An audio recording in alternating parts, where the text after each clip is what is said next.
This is America Decides' final show for 2024. And while we could probably make a documentary of the best moments in politics this year, here's a look at some of what was top of mind for our team. Take a listen. I said I wanted Americans to have their voices heard. I have done that. I have no regrets. I really don't know what he said at the end of that sentence. I don't think he knows what he said either. I heard pop, pop, pop, pop again. I'm like, those are good gunshots. And since I didn't know what it was.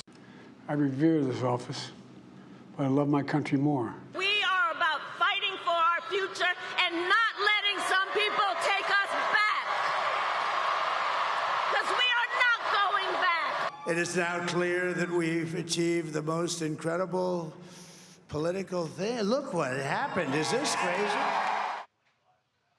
Our chief Washington correspondent, esteemed author, and favorite of the America Decides audience, Major Garrett, is here for this final broadcast to help us analyze the year that was in American politics. Far too generous, Robert. Far too generous. We need to be more generous to you. You are our favorite colleague here, and you've seen a lot of politics this year and in many years as a political journalist.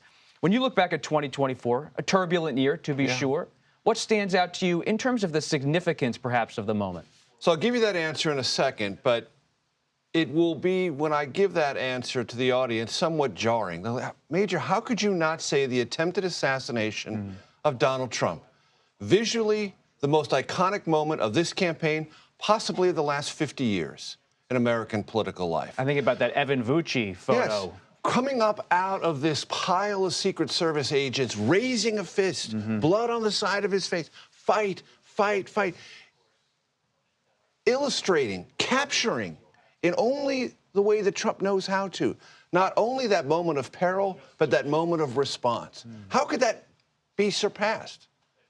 My answer is, for the long stretch of our country, the next forever, the Supreme Court decision on immunity, Trump versus United States, I believe will live with this country longer than any moment or any iconographic photo from this campaign, because it, Robert, and for all of our country's future, defined the limits of the law reaching into the White House, reaching into the presidency.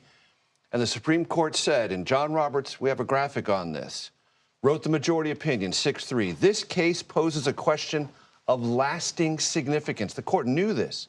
When may a former president be prosecuted for official acts taken during his presidency? Our nation has never before needed an answer. Trump raises so many questions, and this one was to the entire Supreme Court. What are you going to do about my transgressions? What are you going to do about my decision not to voluntarily accept defeat in a fair presidential election? What are you going to do about it? And the Supreme Court said, mostly nothing. Well, what was the dissent? The dissent was, and I'll read it from Sonia Sotomayor, the main takeaway of today's decision is that all a president's official acts defined without regard to motive or intent are entitled to immunity that is at least presumptive and quite possibly absolute. That means future presidents, if they're acting officially, have no legal restraint on them. Their only restraint is what they can achieve through political ratification. That was the central question that Trump's candidacy posed for the country. Is politics bigger than the law? He got an answer in 2024. And because of the Supreme Court decision, he was allowed to sort of characterize the choice in just that way. No, it's not about law. It's about political judgment and political choices. With your vote, you can say whether or not I should be subject to any of these criminal complaints. And the verdict and how it's flowed through ever since is basically no. Let me push you a bit on this. President-elect Trump will take office on January 20th, 2025. Yes, the Supreme Court ruled on presidential immunity, but doesn't Congress still have a role in oversight? Congress can still impeach a president in the House, have a trial in the Senate. The courts still have power, even if they're giving a president immunity to a certain extent. How do you see those tensions and that oversight in 2025? The Trump era, and even to a certain degree the Bill Clinton era, showed us the limitations of impeachment. Impeachment is a political tool, and it is now regarded, because it's happened so often in our contemporary history, as a nearly meaningless, only partisan device. We're not going to see a convicted president through an impeachment process, I don't believe, in our lifetimes. We just won't. It's also become kind of a cliched approach to punishing a president, highly politicized. So that's off the table. Official acts now are presumptively immune from any prosecution.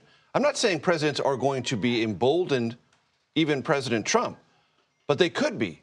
And if anything has taught us about the presidency in the last 50 years, Robert, it's that presidents of both parties love to expand the reach of that office's power and clout. And the Supreme Court, because of this very tough question that Donald Trump posed before it, has given the presidency, whoever occupies it, latitude that was not stated so clearly before. A lot to watch in 2025. I would offer the key moment for me as a reporter in 2024, a seismic political crossroads when President Biden decided in July to exit the race. It reminded me of LBJ for sure in 1968. But 2025, presidential immunity will be top of mind for all of us as we cover the new administration.